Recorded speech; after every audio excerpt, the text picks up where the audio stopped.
Bem-vindo ao Direito em Ação, seu programa genial e irreverente do direito. Nós hoje estamos com esse jovem expoente da advocacia, Paulo Meira, né? Nosso irmão, viu, Davi? Para quem é iniciado sabe o que eu estou falando. Colega nosso de advocacia, de campanha política para advocacia, né? Colega de luta e tal, e está aí hoje para nos ajudar aqui a desenvolver um tema que é muito caro para nós advogados, que é do constitucionalismo, segurança jurídica, interferência de um poder no outro. Enfim, nós vamos discorrer mais ou menos sobre isso. Você que está ao vivo aí pode mandar qualquer observação ou qualquer dúvida que a gente, tendo a oportunidade e sabendo, a gente responde na hora. Se não souber, a gente pesquisa, né, Paulo? Bom, é isso aí. Boa tarde, pessoal. Dr. Paulo Meira, é uma honra te receber. Seja sempre muito bem-vindo à nossa casa. Direito em Ação fica honrado com a sua presença. Dr. Paulo Meira, na verdade, Direito em Ação é a voz dos advogados, gente. Tá entendendo? Nós estamos aqui para defender o ponto de vista dos advogados, tá? Porque o pessoal diz, por que você não recebe aqui um promotor? Eu recebo, mas não é o foco do programa. Não, a gente recebe pessoas que também não são advogadas, mas a grande maioria é.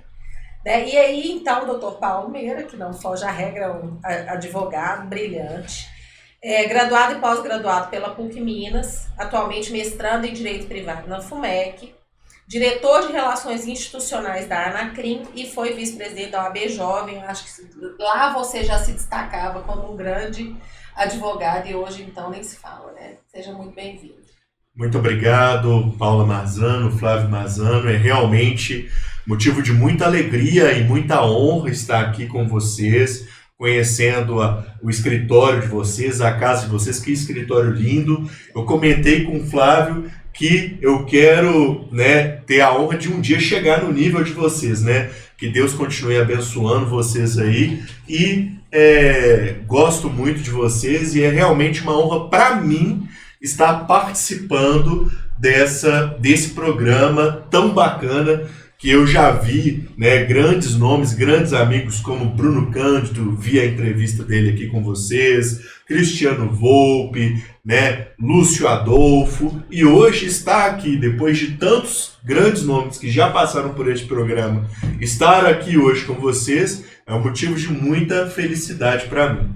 Você também é um grande nome, tá? Você também é um grande nome. Eu tô pensando assim, vai chegar o nosso livro, será que ele vai quebrar a perna? Olha a voz da voz do locutor. Agora você imagina, a voz do locutor com esse porte.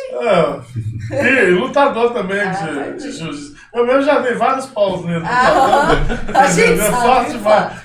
Depois nós vamos fazer um Direito em Ação no tatame pra gente ver quem anda dando pau em alguém. Enfim, doutor Paulo, nós vamos falar da Constituição, né? Mas não somente da Constituição, como dos direitos constitucionais e do alcance, erros e acertos, né? Acho que principalmente a questão que o Paulo levantou da segurança jurídica, hoje, politização do direito.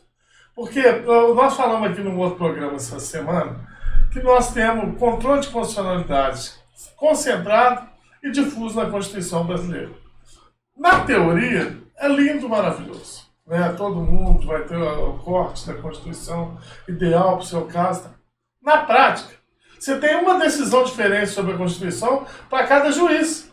Então, em Belo Horizonte, você tem 30 juízes da vara civil e outras aí, 60 juízes, cada um pensa diferente a Constituição. Como é que fica a questão da segurança jurídica no estado que nós estamos do direito hoje? Vou começar te botando já bota na enrascada. O que você acha? Olha, Flávio, essa é uma questão realmente que o Brasil precisa discutir, né? Mas discutir de uma forma saudável, de uma forma simples, de uma forma respeitosa, porque é aquilo que nós vínhamos discutindo. Hoje, o Brasil, independentemente de questões ideológicas, as pessoas elas têm que ter tranquilidade para discutir os temas, sem radicalismos, sem excessos, porque justamente é essa alternância de poder que faz com que a democracia cresça. Vocês vejam em outros países, seja da Europa ou nos Estados Unidos, nós vemos o tempo todo liberais, um tempo conservadores, outros progressistas, outros. Então isso faz com que determinados valores estejam mais fortes em um tempo, em outros tempos vão ser outros. Então essa alternância, ela é importante para a democracia.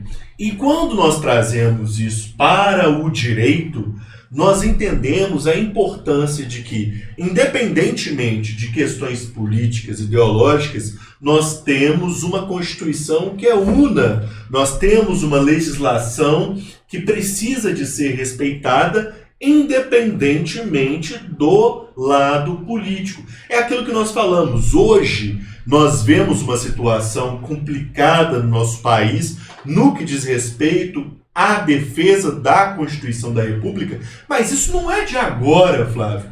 Isso já vem ocorrendo há muitos anos. Então, tanto esquerda quanto direita não podem ter a hipocrisia de falar, não, mas somente agora em que a direita está sendo perseguida, a Constituição não está sendo respeitada. Como jurista, eu sei reconhecer também que na época do Mensalão, por exemplo, por mais que tenham havido crimes, mas houveram excessos e ilegalidades por parte do juiz Sérgio Moro, do promotor Deltan Dallagnol e de outros mais. Por quê? A partir do momento em que é seguido, é respeitado o devido processo legal, você pode, levar uma pessoa à condenação, você pode, trazer respeitando todos os princípios que nós aprendemos no direito de ampla defesa, de contraditório, de fundamentação das decisões judiciais, você pode levar uma pessoa a que ela cumpra, que ela pague pelos crimes dela. E quando a gente está falando dessa questão, você citou o Mensalão, eu lembrei.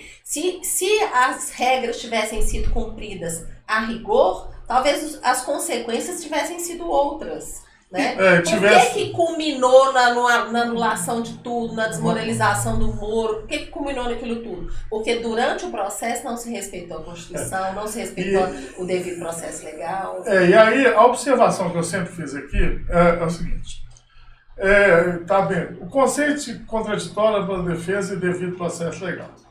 Vou colocar o caso do Bolsonaro aqui, porque o pessoal já sabe minha posição. O contraditório e a ampla defesa do devido processo legal são conceitos abertos na Constituição. Não tem uma lei falando o que é contraditório e ampla defesa.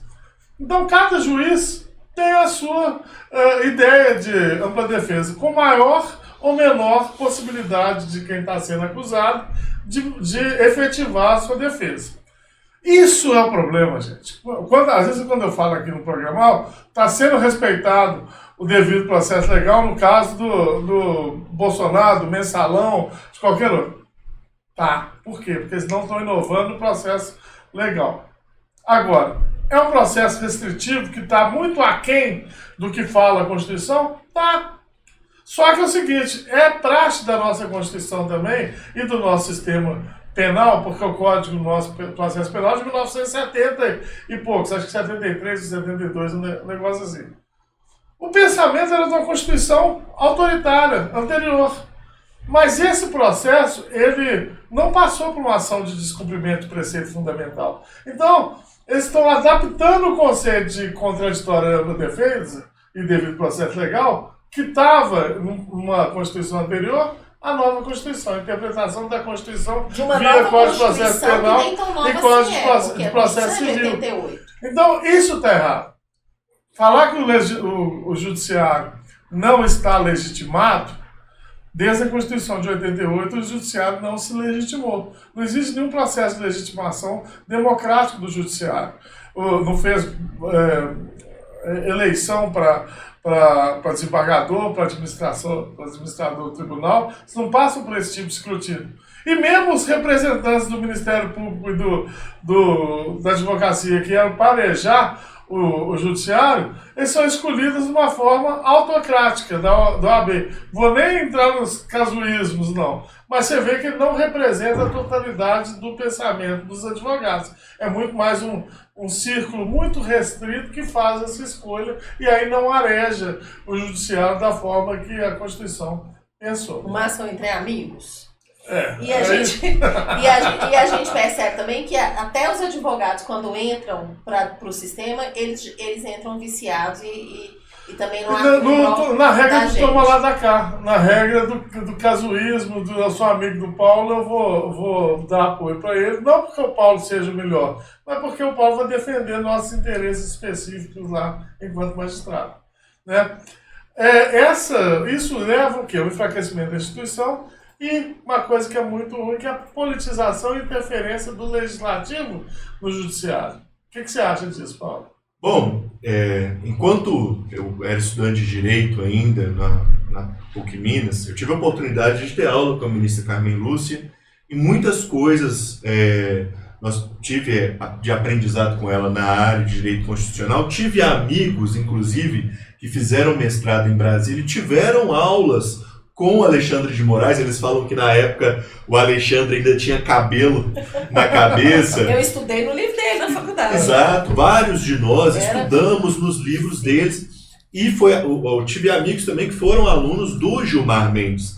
Mas a grande questão jurídica que se discute hoje é que muitas vezes aquilo que foi ensinado nos livros de direito constitucional desses juristas que são ministros atualmente, algumas dos fatos que foram literalmente ensinados ali não estão sendo aplicados atualmente, né? E eu falo isso não falando especificamente de um lado político ou do lado que está sendo perseguido hoje, porque eu vejo, na minha visão, que houveram erros e que não surgiram agora, que vêm de lá de trás, inclusive perseguições ou até mesmo ilegalidades que abarcaram também outro lado político. Então eu tenho que entender que esses erros e esse aviltamento do devido processo legal no Brasil hoje, ele não pode ser simplesmente só de um lado ideológico. Se outros políticos de uma linha divergente à minha estivessem sendo perseguidos, eu teria que ser contra também, porque esses princípios, eles têm que ser aplicados para ambos os lados. E aí, trazendo aqui para o lado da advocacia, por exemplo, nós vimos atos do ministro Alexandre de Moraes que tolheram, por exemplo, o direito do advogado de sustentar oralmente. Nós vimos uma situação, por exemplo, em que um advogado extremamente respeitado, que é o Alberto Toron, atua muito em Brasília, ele foi fazer a sua sustentação oral e o ministro Alexandre de Moraes falou com ele que o regulamento do tribunal decidiu que não havia. Então o Alberto Toron indagou ele, não, mas a Constituição da República e o Estatuto da Advocacia, que é a lei federal, ele diz que o advogado ele tem direito à sustentação. E aí vai o conhecimento básico do direito, que é a pirâmide hierárquica de Hans Kelsen, que vai nos dizer que a Constituição hierarquicamente é superior à lei complementar, à lei ordinária, e que lá embaixo vão estar os regulamentos. Então, se um regulamento de um tribunal está dizendo que um advogado não pode ter o exercício da sua sustentação oral, que é parte fundamental do exercício de ampla defesa contraditório, eu sinto muito, mas o que esse regulamento de um determinado tribunal está falando não me importa, porque a Constituição da República é o que me garante isso.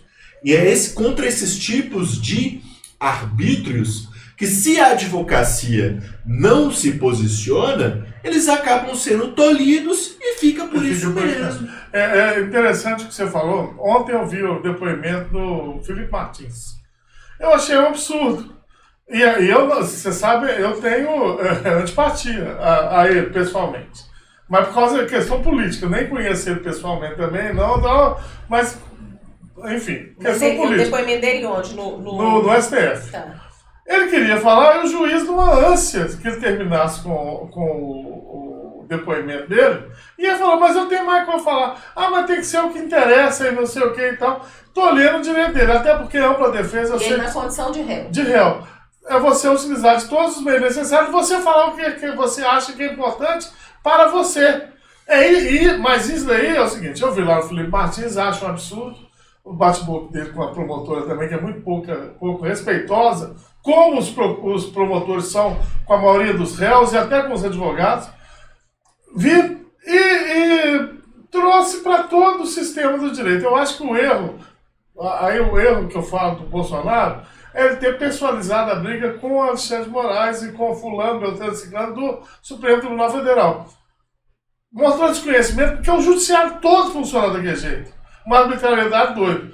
E era a hora da direita e da esquerda se unirem para reformar o sistema judiciário nosso. Não com sangue do olho falar que nós estamos fazendo isso porque está perseguindo fulano, Beltrano, Ciclano. Pode até estar se sentindo perseguido, mas não é perseguição pessoal. É perseguição porque o sistema... Isso é um mal que nós todos estamos vivendo. E nós também cometemos esse erro. Porque a gente está gostando de ver o lado político nosso.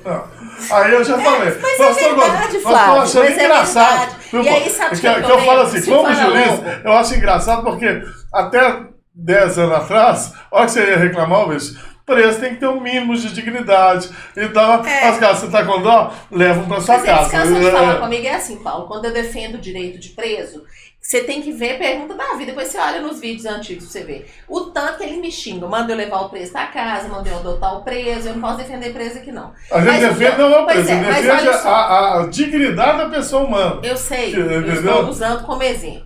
Silvana Lobo, quando eu já vi ela falando mais de uma vez isso, e ela veio aqui e falou isso. Quando eles estão pisando no jardim da gente, a gente reclama. Se pisar no jardim do vizinho, a gente olha e acha graça. Então é aquela coisa, enquanto estiver pisando em qualquer jardim e nós permitirmos, depois a gente não tem como evitar. É disso que nós estamos falando, e nós estamos incluídos nisso também. Essa questão do... Infelizmente é uma coisa que o brasileiro tem vivido isso, porque nós estamos polarizados. Existe uma cultura institucional de farinha pouca, meu pirão primeiro. Eu lembro do Dr. João toda vez que eu falo isso. Mas nós passamos por um período autoritário que o sonho de cada um era passar incólume e salvar o seu.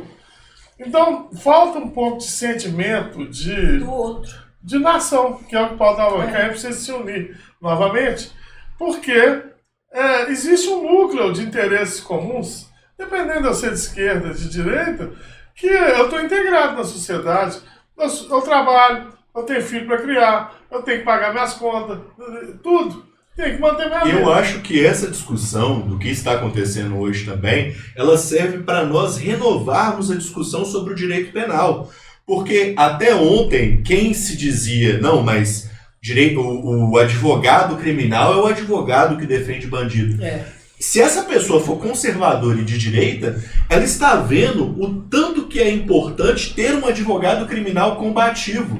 Porque são esses advogados que estão tendo coragem de bater de frente contra juízes que estão agindo de forma arbitrária.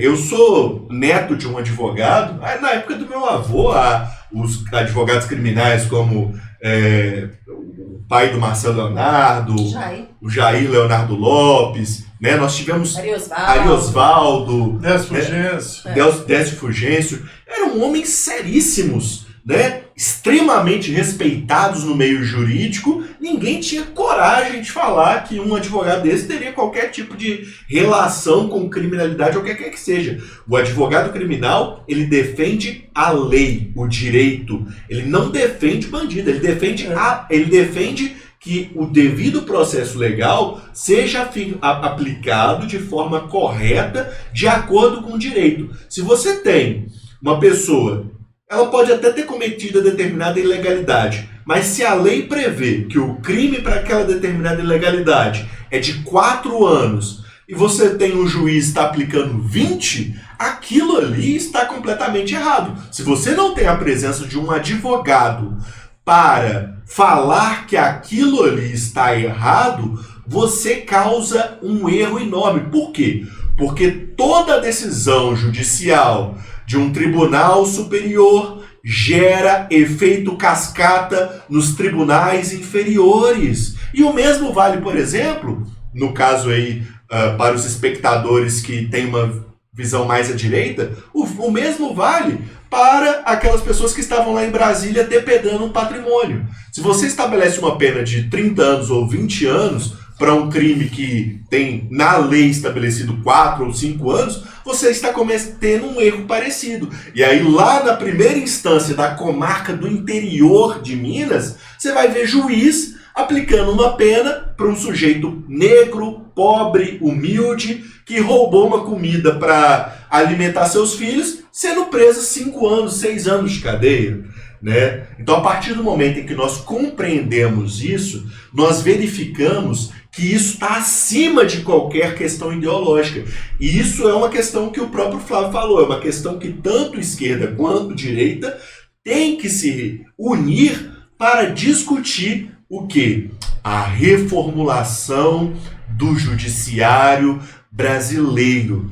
Porque nós entendemos que, a partir do momento em que nós temos esses excessos de arbítrio sendo cometidos, não de agora, mas desde a nossa redemocratização para cá, porque quando nós falamos do Brasil em termos democráticos, nós estamos falando ainda de um bebê.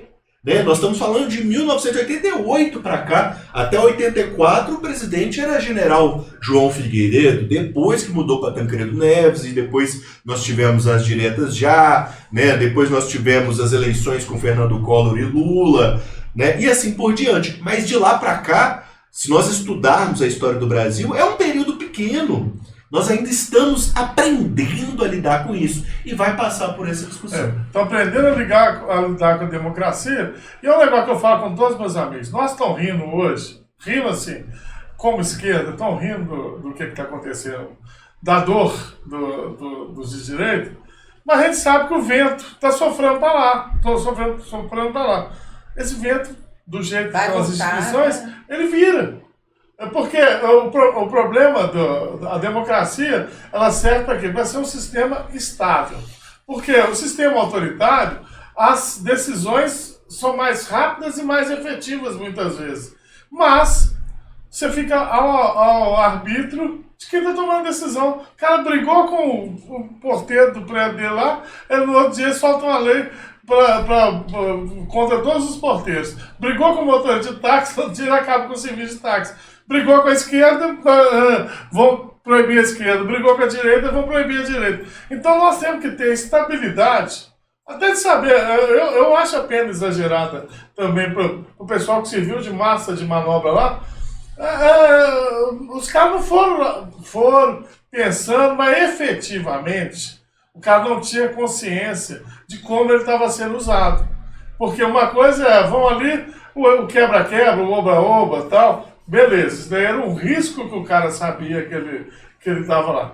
Agora, falar que o cara, a doninha lá, por mais que ela falasse, eu quero intervenção militar e tal, que ela estava efetivamente participando de um golpe militar que foi traçado nos gabinetes, não estava. Ela serviu só de... Ela foi usada. Eu não consigo visualizar isso para a grande maioria. Acho que um ou outro talvez tivesse a dimensão, né, da gravidade da situação. Mas a grande maioria, tinham famílias com crianças. É lógico, né, que a gente... Assim, a gente dá um pouquinho vou falar pela esquerda, assim, de aspecto de vingança, porque eles eram chatos pra caramba. No nosso aspecto. Mas é isso que eu tô falando. Se a gente olha com esse olhar... Mas é um aspecto político.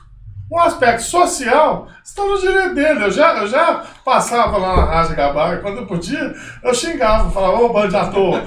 Então, mas, no pensamento político, ninguém ali era meu inimigo. Assim, ó, eu tenho inimigo, os caras lá estão inimigos, vou pegar uma arma aqui. Não é isso. Era um chato? Era, porque, como todo político segue, como eles devem me achar chato mas também. Mas eram chatos reivindicando alguma coisa que eles acreditavam. Que é o que a gente também quer. Poderíamos ser nós reivindicando alguma coisa de um jeito ou de outro, num outro contexto. Todos nós queremos instituições democráticas legítimas. Tá? Uns acreditam que alguém ia dar isso para isso. Eu acredito que nós temos que construir. E eu acredito também, sabe, Flávio, que é o seguinte: cada pessoa, ela cresceu numa família, ela teve uma criação. Às vezes a gente não sabe quem foram os pais. Por exemplo, Poxa, eu tenho amigos que são pessoas do minha profunda admiração. Os pais deles sofreram na época dos governos militares, foram, né, agredidos e etc. Então, a formação dessa pessoa intelectual, o crescimento dela é outro crescimento. Sim, é completamente diferente. No meu caso, por exemplo, eu sou filho de um militar. A minha mãe é muito cristã. Então, você cresce numa casa com outros valores. Estudei no colégio militar. Então, você cresce dentro de uma série de valores e você passa a entender que determinados valores são o certo para você. Mas isso não significa que a pessoa pensa diferente de você, ela é melhor ou pior, ou que ela é mal, ou que ela é ruim. Não! Ela tem valores diferentes. Mas, poxa, olha que bacana. Às vezes o que eu posso melhorar um pouco o meu país em algumas áreas, ela pode melhorar em outras. Ela tem pensamentos que podem se unir, né? E que podem, de certa forma, contribuir para o crescimento da democracia brasileira. A partir do momento que a gente sai dessa discussão rasa, nós começamos a ser pessoas mais evoluídas, né? Porque nós entendemos que o real objetivo é a gente buscar o progresso do Brasil. O que a gente tem em comum? A gente quer ver um país com redução de pobreza. A gente quer ver redução de pobreza, né? Talvez para o cara que está mais à direita, ele entenda que a geração de emprego pode diminuir a pobreza. E o cara que está mais à esquerda pode entender que os projetos sociais de transferência de renda são projetos que vão também diminuir a pobreza. E às vezes a junção dessas duas coisas pode levar à diminuição da pobreza, né? E aí o que a gente vê é o seguinte: liberdade de expressão está dentro do sistema democrático, está dentro de um dos direitos que eu acho que está sendo violado. Acho mesmo sendo de esquerda, eu acho que a esquerda é tão radical quanto alguns segmentos da direita que falam que a esquerda é radical. Por quê? A gente vê direto censura. Censura é diferente de você ser responsabilizado por aquilo que você falou. Né? Então é o seguinte: eu ofendi o Davi, falei que ele é feio e gay, como se fosse algum problema. Aí ele vai e fala: não, você está sendo homofóbico. E me planta o ferro. Beleza.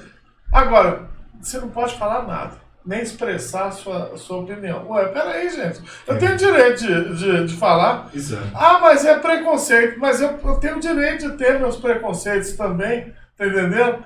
Eu não tenho direito de chegar pro Davi e falar: Davi, não aceito que você trabalhe com a gente aqui porque seus hábitos particulares eu não aceito. Ué, tem alguma coisa a ver com o serviço aqui? Não. Tá entendendo? Posso não aceitá-lo na minha igreja, no meu clube de porrinha, ou qualquer coisa assim. Mas eu tenho direito de falar isso. Sim. Mas isso, hoje cortou. Nós fizemos um programa aqui daquele Adnet. O cara é escroto. Sim. Mesmo. Acho que aquele comediante que tomou 8 anos. Condenação, você viu isso? Mas Léo Lins.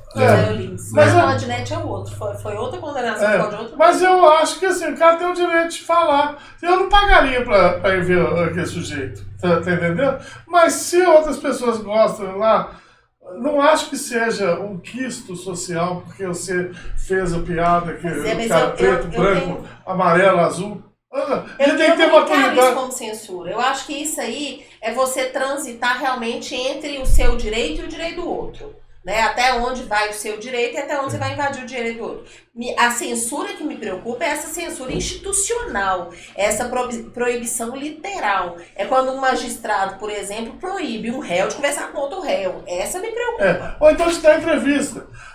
O Lula foi proibido de dar entrevista. Então, o Bolsonaro também cortaram... O pior pra mim do Bolsonaro nem é isso. É proibir o Bolsonaro de acessar as redes sociais e as dele e de outras pessoas. Como que você vai ter controle sobre isso? Sim. Você está censurando um terceiro que não tem nada a ver com o seu processo. E até mesmo a própria mídia, ela está começando a perceber isso. Eu estava vendo o Globo News ontem, né, e os repórteres da Globo News falando que né, eles são contra o que... Eles não acham que o Jair Bolsonaro é santo, nem nada disso, mas que a decisão que o Alexandre de Moraes deu é uma decisão confusa, porque Exatamente. ele não... ele fala que o Bolsonaro não deve ser preso, mas ao mesmo tempo ele também impede que sejam publicadas entrevistas do Bolsonaro por terceiros. Isso abre um liame. Sob pena de prisão. Exato, isso abre um liame muito relativo e muito subjetivo, né?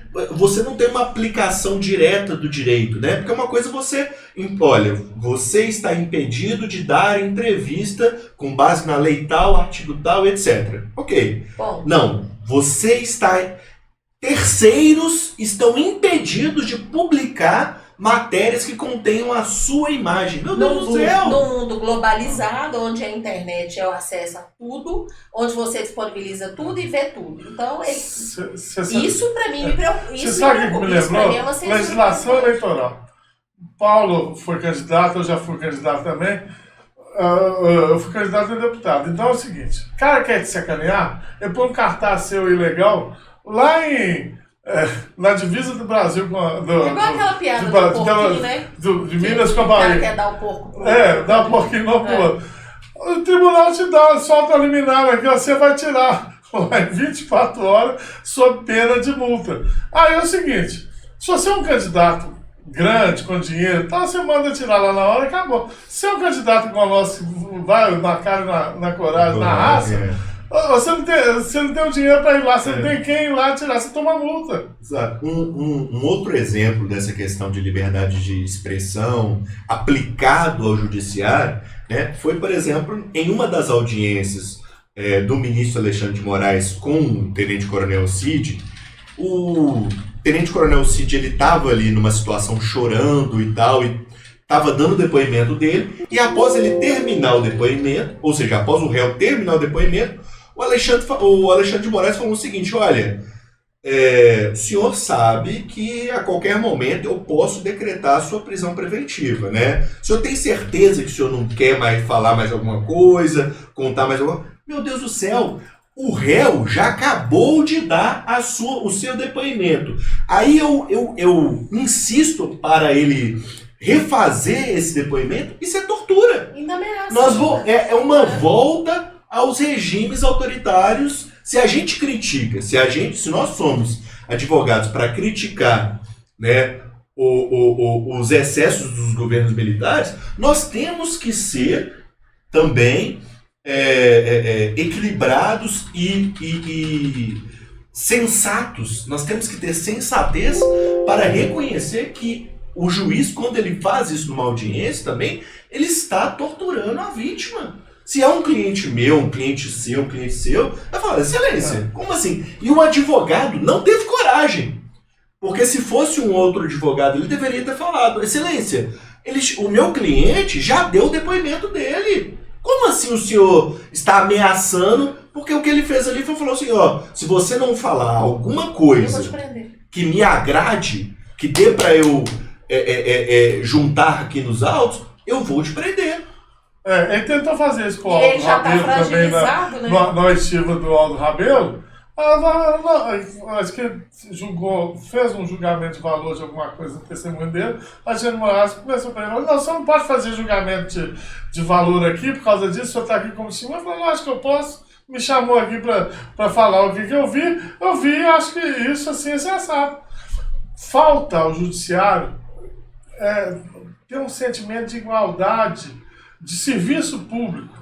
Eles não têm um sentimento de serviço público. Eles têm um pensamento de autoridade. Eu sou autoridade, você vai fazer o que eu quiser e eu não tenho que dar satisfação para ninguém. Isso tem que ser reformado. O juiz não é você tolher a autonomia dele, não. Mas ele tem que, eticamente, se sentir servidor público.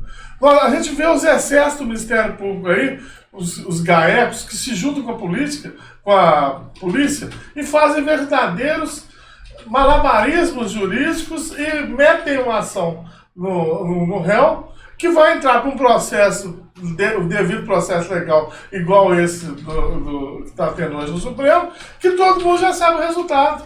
Por quê? Porque não tem jeito de você fazer as provas negativas que o judiciário muitas vezes exige que você faça para provar a sua inocência. Só um minutinho, como é que chama aí, Davi?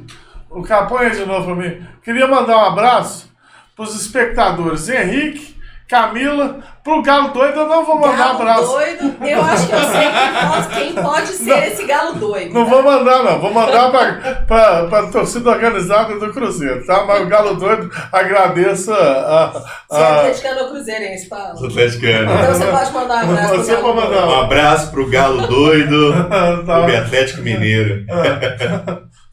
Eu hoje só tô dando abraço pro líder. Se a gente for discutir Atlético e Cruzeiro aqui, a gente vai perder. Aí tem que chamar o Goiaba. Goiaba outro dia. Eu acho que o Galo Doido deve ser o Goiaba. Será que o Goiaba? Eu fiz o programa, mas era 15 para as 11 da noite que começou o programa. Goiaba é um amigo nosso, colega de vocês lá do Colégio Militar também, que ele é atleticano doente. Muito bacana sobre o Galo.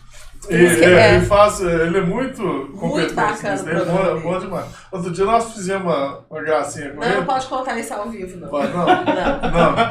Que ele pode, Davi, contar ao vivo? Fez um programa contra o Atlético. Na época das camisas, falando que o Atlético vendeu o manto e não entregou. Eu acho melhor. Aí nós fizemos uma pegada com ele, fizemos um papel como se fosse uma intimação da justiça, uma petição inicial. Arrebentando ele, falando que ele estava. A informação de dano moral, porque ele estava multa de 500 mil reais por dia também ficou. Nossa, mano. A gente conta a história outro dia, volta para a legalidade, vai. Mas, Flávio e Paula, sabe por que eu acho que nosso país precisa de passar dessa fase, reformular o judiciário e poder entrar para outras discussões?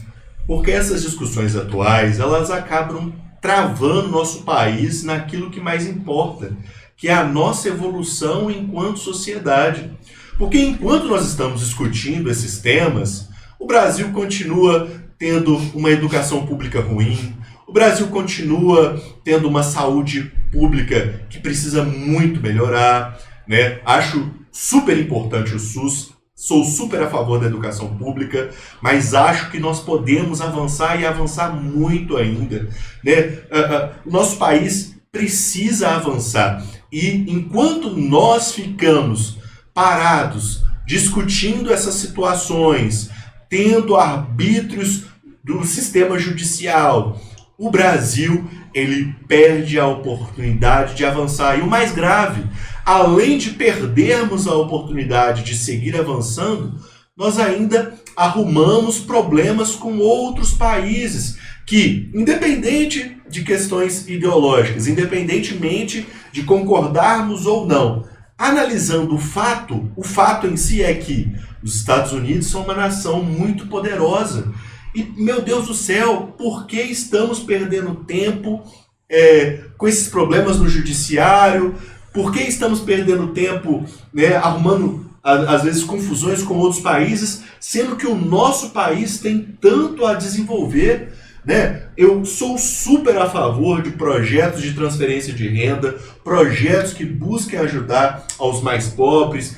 Eu inclusive, porque esse projeto ele não começou em um lado político e só seguiu nele. O projeto do Bolsa Família ele já vem lá de trás com Marconi Perillo no Goiás, aplicou. Depois o Fernando Henrique Cardoso começou uma ideia que envolvia o Bolsa Escola e Vale Gás. E depois o Lula juntou o Bolsa Escola com o Vale Gás e formou o Bolsa Família. E esse projeto continuou no governo Bolsonaro. Então, são projetos que ultrapassam a ideia de partidos políticos que são maiores que isso. São projetos que tanto a esquerda quanto a direita entendem que são importantes para o país. Nós estudamos teóricos, tanto na esquerda quanto na direita. Na direita, por exemplo, nós temos Mises, que defendia a ideia de um mínimo existencial, que é justamente a ideia de que você, se o sujeito não tem condições de tomar um banho, de comer um pão, de comer um café, como que ele vai arranjar um emprego? Ele está excluído do capitalismo. Eu falo que esses programas de distribuição de renda, eles são um programa para fazer com que o capitalismo se desenvolva bem. Porque para a pessoa consumir, E aí você tem que consumir não nos grandes centros, nos grandes distribuidores. E fomentar o comércio local, fomentar as infraestruturas locais, ele tem que ter um mínimo de dinheiro. Então esses R$600 que ele recebe, não é nada que o pessoal às vezes fala, vai ter mais 3 filhos, para em vez de 600 ganhar 900 reais. Não é isso, gente.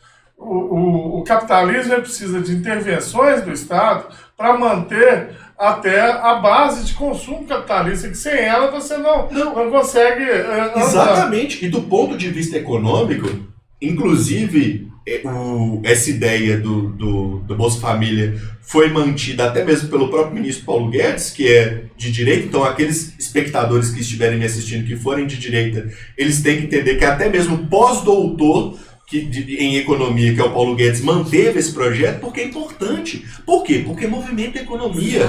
A pessoa recebe R$600 ali, ela vai na padaria, compra um pão, ela vai no supermercado, compra uma comida, ela bota gasolina, ou seja, ela está movimentando a economia. Isso. E ela está repartindo o bolo. Porque se você tem um país onde a concentração de renda está somente em São Paulo, Rio de Janeiro, Belo Horizonte, e você não envia esse dinheiro para Nordeste, para outros estados, você não reparte o bolo, você não movimenta a economia e o Brasil como um todo se prejudica por isso. Exatamente. Exatamente. E aí, gente, vem uma coisa. Para ter uma discussão de alto nível dessa, as pessoas têm que estar preparadas. Com argumentos, tá entendendo? Tirando a parte comportamental, que às vezes agrega ao pensamento de direita e pensamento de esquerda, que não é só econômico, lógico, a pessoa tem que saber os fundamentos econômicos de cada pensamento. Uma intervenção maior no Estado em determinados segmentos e uma intervenção menor. No Brasil, nós de esquerda mesmo, muitas vezes questionamos, falando que não deve ter intervenção do Estado, porque em determinados segmentos que a concorrência já funciona bem, o Estado só serve como meio de corrupção. Porque aí o que acontece? Você ferra até o mercado, porque o Estado está lá e vai preferir um que está alinhado com o Estado. Então, a gente tem que saber que esse fundamento do pensamento de direita, de retirada do Estado de determinados segmentos econômicos. E a presença do Estado, aonde realmente é importantíssima a presença. Por exemplo, saúde de qualidade, saúde pública de qualidade, entendeu? É uma coisa importantíssima, né? Educação pública de qualidade. Poxa, você fazer com que o filho da empregada doméstica tenha uma educação pública de qualidade, isso não é uma coisa uma novidade no Brasil. Na época dos meus pais, você tinha colégios como Estadual Central, que eram referências de escolas públicas de qualidade, né? E a partir do momento que a gente tem uma educação pública de qualidade, né, você pega o dinheiro dos impostos dos trabalhadores, investe em áreas importantes e outras áreas você ajuda o trabalhador, mas dando incentivos para o setor privado, aplicando um princípio básico da economia que é chamado de livre concorrência. Por exemplo, se você deixa as empresas investirem na área de transporte urbano, por exemplo, e você deixa que várias empresas entrem nesse ramo, por exemplo, Uber, 99pop, Cabify, e elas começam a competir entre elas vão querer o tempo todo estabelecer formas de redução do valor para que o cidadão ele consiga pagar ali um valor melhor e ter acesso a um serviço público melhor também. Ao mesmo tempo de que se você somente libera o serviço de transporte público àquele oficial do Estado, muitas vezes o motorista ali ele não vai ter aquele ímpeto de querer tratar melhor o seu passageiro, pagar um preço melhor. Por quê? Porque ele não vai ter o que nós chamamos de concorrência. Mas aí, os defeitos do capitalismo também tem que ser observado nisso. Porque, por exemplo, transmissão de energia elétrica, esgoto. Faz sentido você criar duas infraestruturas? Então, esses daí são o que se chama de monopólios naturais. Faz sentido. Entendeu? Talvez não faça sentido. Mas aí, qual é que é o problema? Na teoria, você pode ter a concessão para uma pessoa só. Mas, no Brasil, pelos padrões éticos nossos, a concorrência captura os órgãos reguladores. O que é? Passa a prefeitura, BH Trans, legisla a favor dos donos de ônibus e não da população. A ANEL legisla a favor dos remédios, legisla em benefício dos produtores de remédios. Farmacêuticos. Nós precisamos que aí a teoria da regulação econômica, que foi até o objeto do meu mestrado, foi isso. Então, nós temos que ver isso também, porque nós temos um país onde o Congresso faz um monte de emenda orçamentária e não dá publicidade a isso. Porque junto com isso tudo, da livre iniciativa, da concorrência, então, nós temos que ter aqui que a gente chama de accountability, que é feita pelo cidadão, e nós não temos isso estruturado no Brasil. A accountability, o que é? O cidadão ir lá e falar assim, mandou, vou dar nome aos bois, o presidente da Câmara dos Deputados mandou 1,5 milhão de emenda para o município que o pai dele é o prefeito.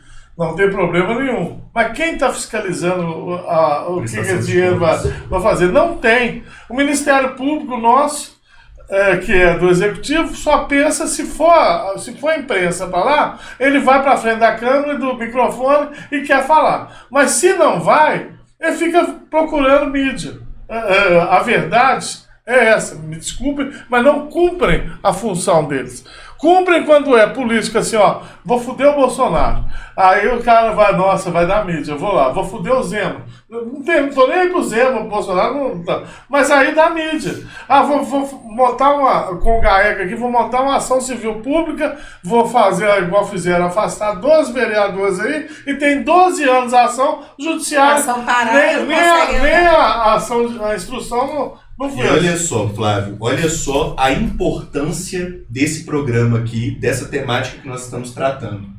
Você citou um conceito aí de accountability, que eu fiz até um curso sobre ciência política, dado pela USP, pelo professor José Álvaro Moisés, que fala exatamente sobre esse conceito de prestar contas, né, para a sociedade de tudo que é feito no poder legislativo e nos demais poderes.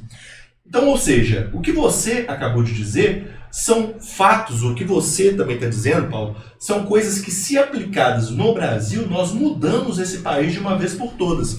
Porque nós vamos passar, vejam bem, nós precisamos de aplicar no Brasil hoje uma reforma no Poder Judiciário para diminuição dos arbítrios e das ilegalidades, né, do autoritarismo. Nós precisamos de uma reforma no Poder Legislativo para que se tenha maior noção de prestação de contas, accountability. E diante dessas reformas, nós precisamos de avançar no que diz respeito à qualidade da educação no nosso país. E aqui nós entramos num fator primordial, porque o Brasil... e aqui vai talvez um dos meus maiores objetivos para com essa nação, é de que eu entendo que o Brasil é um dos países com maior riqueza natural, um país de tamanho continental. Muitos outros países, né, Europa, Oriente Médio, não têm as riquezas que nós temos, não têm os recursos naturais que nós temos, e tem educação melhor que a nossa, saúde melhor que a nossa. Meu Deus do céu! Por que esses países têm sistemas públicos melhores que os nossos, sendo que eles não têm a riqueza que nós temos? Para onde está indo esse dinheiro? E mesmo com todos esses problemas, nós ainda somos a 8ª economia, nós ainda temos uma economia fortíssima. Nós precisamos, então, de promover essas reformas no Brasil para que nós possamos elevar o patamar de ambição do Brasil para levarmos a 3ª, a 4ª potência mundial, para termos um país que diminua a desigualdade, para termos um país onde os mais pobres tenham um espaço, para ter um país, como por exemplo é na Coreia do Sul, onde o investimento em educação e tecnologia é altíssimo. E nós não temos esse investimento em educação e tecnologia hoje aqui no Brasil, né? Tanto a educação de ensino superior, mas também a educação de base. Porque não adianta o jovem não aprender a tabuada e não aprender a ler e escrever e chegar na faculdade sem saber ler e escrever. E aí você tem situações hoje, eu que sou advogado, às vezes faço entrevista de emprego para atender advogados que estão se candidatando, que na fala da pessoa você vê que ela não tem muita base de português. Então, se ela não tem base do português, como que ela vai exercer a advocacia onde a gramática da língua portuguesa ela é base, ela é pré-requisito? Então, a partir desse momento, a gente constitui mudanças que podem, de fato, mudar o nosso país. Engraçado que já mudou. Eu tenho idade, eu sou bem mais velho que você, né? Então... Pode falar que você tem idade para ser pai dele. Tem sim. Você tem quantos anos, Paulo? 30. Pois é, eu tenho 57, eu tenho idade para ser avô dos filhos dele. Não, pai. Meu pai tem 60. Não, mas, tá entendendo? Mas olha só, isso passa pelo povo no aspecto ético também. Eu falava que há 30 anos atrás, eu formei em 1990 em ciência da computação. Quando eu formei, foi um político aqui de Belo Horizonte, que depois até foi preso, ele foi paralímpico da minha turma, Eduardo Azevedo. Né? O que acontece? Eu ficava assim, falava, pô gente, nós temos um padrão ético muito peculiar, nós brasileiros. Porque é o seguinte, se falar que o cara é pedófilo, ninguém chega perto dele. É um valor nosso. Nós temos rejeição de crime. Agora, se falar que o cara é corrupto e desviou dinheiro público... mas o crime de colarinho branco... Não, pois é. Aí o que acontece? Seja lá qual for. Aí a gente vira amigo do cara, porque o cara, em tese, é bem sucedido. Na minha época era assim. Hoje já mudou um pouco, que a gente já não aguenta mais determinadas coisas. Mas isso passa para todo mundo. Então, eticamente, todo o aparato estatal de combate à criminalidade é concentrado em quê? Crime contra o patrimônio individual e crime contra a integridade da pessoa. Os crimes contra a administração pública, eles simplesmente são relegados. O cara atentar contra o patrimônio público é menos grave no nosso pensamento de ser. Tá entendendo? Mas isso é cultural do brasileiro. Mas a gente pega aqueles livros, 1808, 1888, esqueci o nome do autor. 1822. 1822, que é do... Como é que ele chama? Ele é jornalista. Enfim, são livros super conhecidos. Você lendo aquilo, e eles têm uma conotação jornalística, né? Você vê a estrutura do Brasil, né? Quando, por exemplo, quando a corte veio para o Brasil, a forma que a gente tratava com as situações corriqueiras, elas já vinham historicamente da forma com que o Brasil foi colonizado. São coisas que a gente vem carregando, que parece estar intrínseco, né? Inclusive a subserviência dos brasileiros veio com o decreto Dom João VI lá, que o Brasil não podia produzir nada aqui, que a colônia só podia importar bens de Portugal e depois abrir os portos das nações amigas e das nações amigas. Assim, mas não podia fazer o brasileiro, né? Eu estou falando genericamente, obviamente, mas todo mundo entende. A gente faz piada, por exemplo, da sonegação do imposto. Mas aí é cultural. Isso é para desmoralizar o crime, porque é um crime muito pesado. O cara que dá prejuízo à administração pública, ele está tentando contra toda a ordem democrática. Mas o criminoso sonegador, ele não tem essa posição social que tem, por exemplo, o pedófilo. Não, que tem, por exemplo, o estuprador. O cara é o seguinte, não vê o mal que faz, o mal social. O mal contra a pessoa, por exemplo, o cara que violou uma criança, ou então o cara que assaltou você na rua, o prejuízo você enxerga na vítima direta. O crime contra a administração pública, muitas vezes você empurra um monte de gente para a rua e você nem tem noção do que você fez. Você deixou de fazer uma obra de saneamento básico e matou não sei quantas pessoas. Você desviou o dinheiro do oxigênio lá de Manaus não vou nem e falar matou... Pula essa parte. E matou mais duas. Então, essa cultura... Isso daí é cultural. Nós temos que nos atentar a isso. O cidadão bom, não é só o cara que gera emprego e tal, porque tem muito empresário que gera emprego, mas não recolhe. Mas também só nega. Isso. Enfim, são duas coisas que me preocupam. Uma é essa, né? A questão cultural do brasileiro, essa coisa de tirar o proveito. Na minha época chamava Lei de Gerson. Pois é. O Gerson fez uma. Gerson é um jogador de futebol que fez uma propaganda de um cigarro. E o chavão que ele falava no final do cigarro gosta de levar vantagem em tudo, certo? Então virou a Lei de Gerson, levar vantagem em tudo. Isso faz parte nossa, pelo seguinte, nós estamos num país também que culturalmente os valores individuais não são levados em conta. Então é o seguinte, se você... Agora tem concurso, você tem acesso a cargos mediante concurso, mas há 30 anos atrás, e eu peguei essa época, para você passar no concurso, você tinha que puxar o saco de algumas pessoas antes. Era o sistema, gente. Não estou falando que fulano acendeu, mas era isso. E socialmente você tinha que se virar. Então, se você era um cara que criava caso, corria atrás dos seus direitos e tal, você era mal visto. E essa cultura continua até hoje. O cara que pega advogado, entra na justiça e tal, muitas vezes o próprio empresariado fala: esse cara não é bom funcionário, ele corre atrás dos direitos dele. Pois é, mas você chegou onde eu queria chegar. E aí, o segundo viés que me preocupa é exatamente isso. Tudo que a gente discutiu agora, ou pelo menos grande parte, está nas nossas mãos enquanto advogados. Porque se nós, eu estou falando da classe inteira, porque nós três é indiscutível, mas a classe inteira se combate cada um desses abusos diuturnamente, a tendência é o abuso diminuir.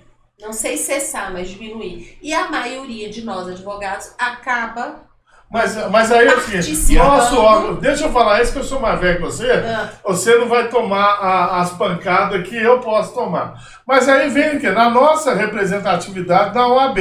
A OAB, ela serve como órgão de contenção dos advogados. A função constitucional dos advogados de fazer a fiscalização do sistema jurídico das instituições, ela é atenuada pela OAB para garantir privilégios pessoais que são diretamente negociados com os órgãos. Então, por exemplo, a OAB fez um acordo com a Secretaria de Estado de Segurança Pública aqui, restringindo o horário de acesso dos advogados aos presídios.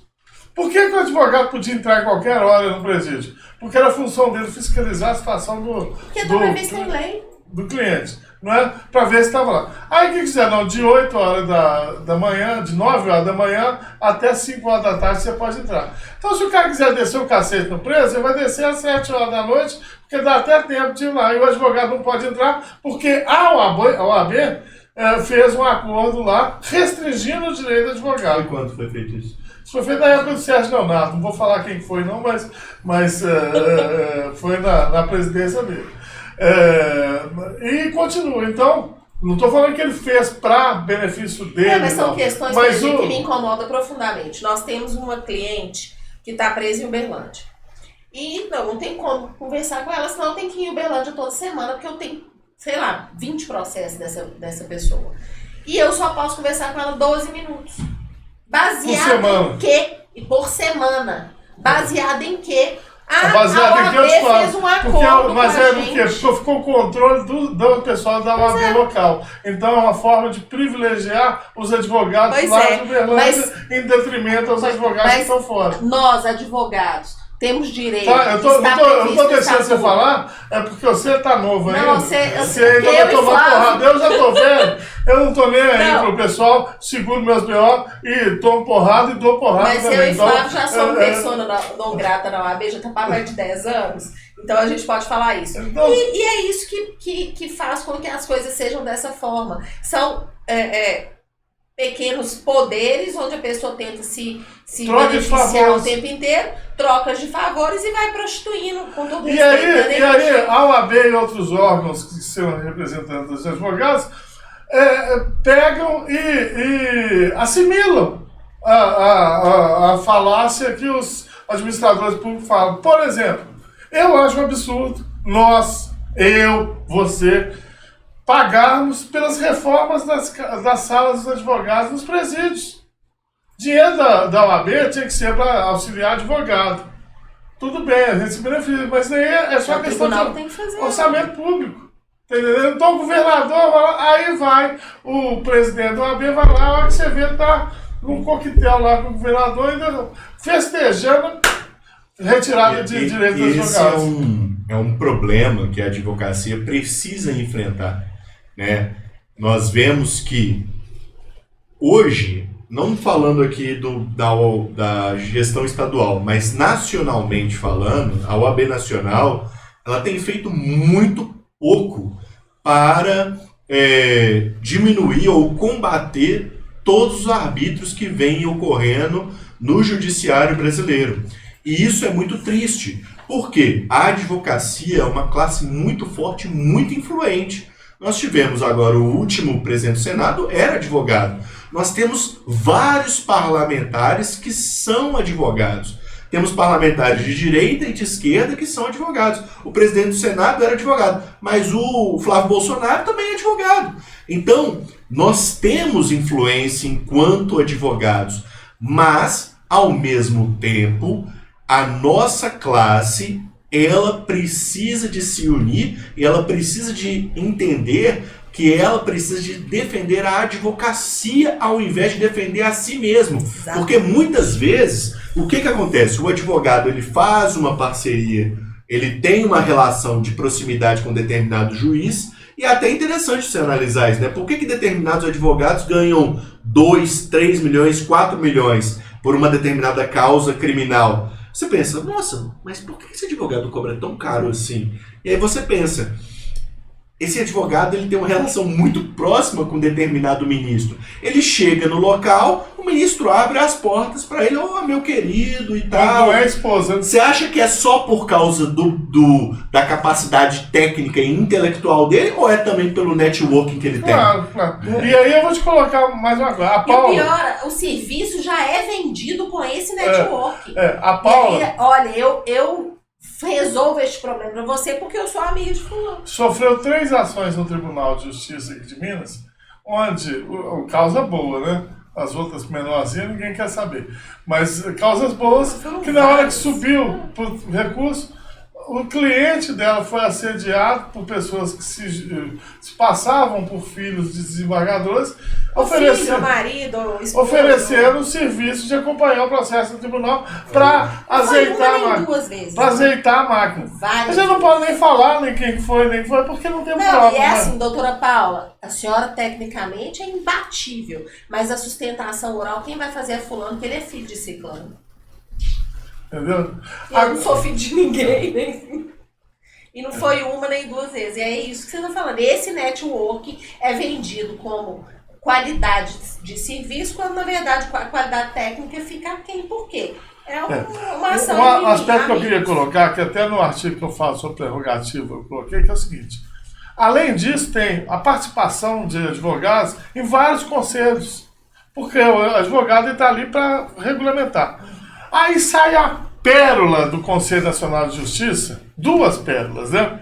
A primeira foi ele determinando qual roupa que o advogado deveria usar nos tribunais, né? Isso daí está na Lei 906, que quem fala sobre vestimenta de advogado é o Conselho Seccional.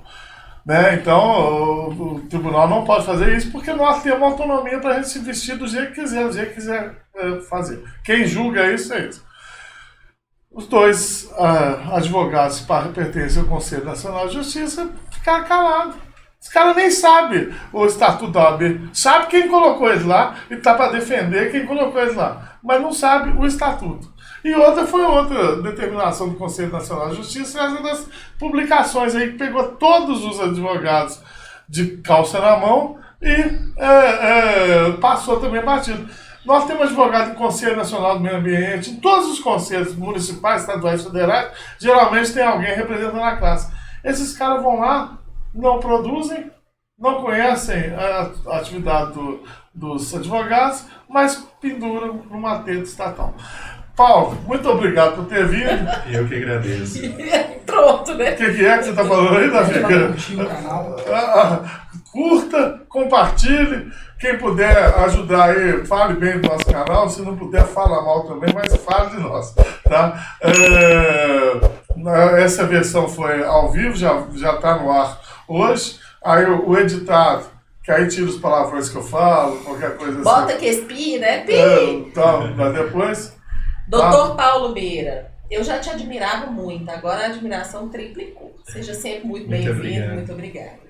Muito obrigado, foi um grande prazer. Queria agradecer o carinho de vocês, queria agradecer o convite, dizer que foi uma felicidade estar do lado de amigos tão queridos, com quem nós pudemos compartilhar tantas ideias, né? Eu tenho certeza que esse programa e a ideia do Direito em Ação é a ideia de um programa que vai ter influência direta no futuro do nosso país. Esse programa é um programa que com certeza, não sei quantas pessoas vão ver, por exemplo, esse episódio, mas quem vê, por exemplo, esse episódio e tantos outros que vocês fazem, vocês estão contribuindo para a nossa nação. Não tenho dúvidas disso. Muito obrigado. Né? Obrigado, Paulo. Eu tenho que esperar fechar a ligação. Nós já fica aqui com cara de besta.